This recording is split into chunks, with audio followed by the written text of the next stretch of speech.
Zara Bennett boarded her flight with excitement, clutching her first-class ticket. She had recently won a prestigious scholarship, and this trip was both a celebration and a reunion with her father, Victor Bennett, the owner of the airline. She carried herself with quiet confidence, embodying the values of respect and kindness that her father had instilled in her. However, as she approached her seat, flight attendant Claudia Harper, without hesitation, told Zara she didn't belong in first class. Claudia, who had long held prejudices, assumed Zara wasn't meant to be there. Ignoring the clear proof on Zara's ticket, she insisted there had been a mistake and directed her to economy. Zara remained composed, politely reaffirming her seat assignment, but Claudia refused to believe her. The passengers around them began to whisper, some expressing sympathy, while others assumed Claudia was simply doing her job. Feeling humiliated but refusing to cause a scene, Zara was eventually escorted to economy by security, her valid ticket disregarded. As she sat in her new seat, her emotions churned. She debated whether to text her father, knowing he would act immediately. Her decision was made when Claudia continued targeting her, ignoring her requests and treating her with blatant indifference. Finally, unable to tolerate the unjust treatment any longer, Zara messaged her father, who responded swiftly, assuring her that he would handle the matter. Meanwhile, Claudia continued boasting about putting Zara in her place, unaware of who she had mistreated. Her arrogance was short-lived, however, as the captain soon approached her with a serious expression. He informed her that Victor Bennett had called and was personally meeting the plane upon landing. The color drained from Claudia's face as she processed the gravity of the situation. For the remainder of the flight, Claudia desperately tried to make amends. She approached Zara multiple times, offering snacks, blankets, and even an apology.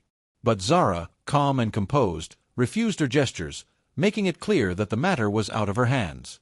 Claudia, once confident and authoritative, now felt the weight of her actions pressing down on her.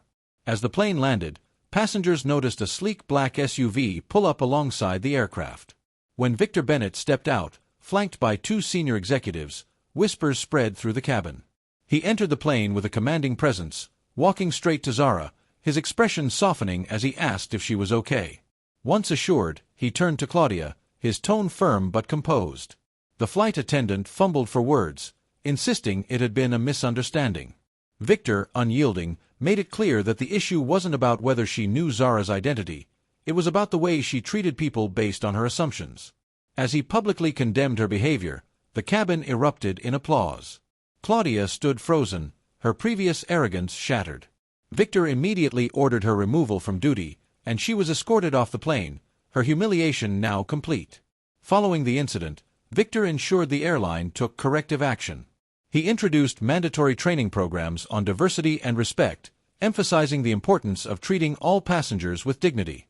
The incident sparked broader discussions on discrimination, and the story went viral, resonating with many. As for Claudia, she spent weeks reflecting on her actions, eventually writing a heartfelt apology to the airline. Recognizing her sincerity, Victor decided to give her a second chance under strict probation. Claudia returned as a humbled employee, dedicating herself to ensuring no passenger experienced what Zara had endured. Zara, too, emerged stronger. The experience reaffirmed her belief in standing up for what's right. Weeks later, as she and her father boarded another flight, she observed the crew's professionalism and warmth, a stark contrast to her previous journey. As she sipped her drink in first class, she exchanged a knowing smile with her father. Change wasn't always easy, but it was always worth fighting for.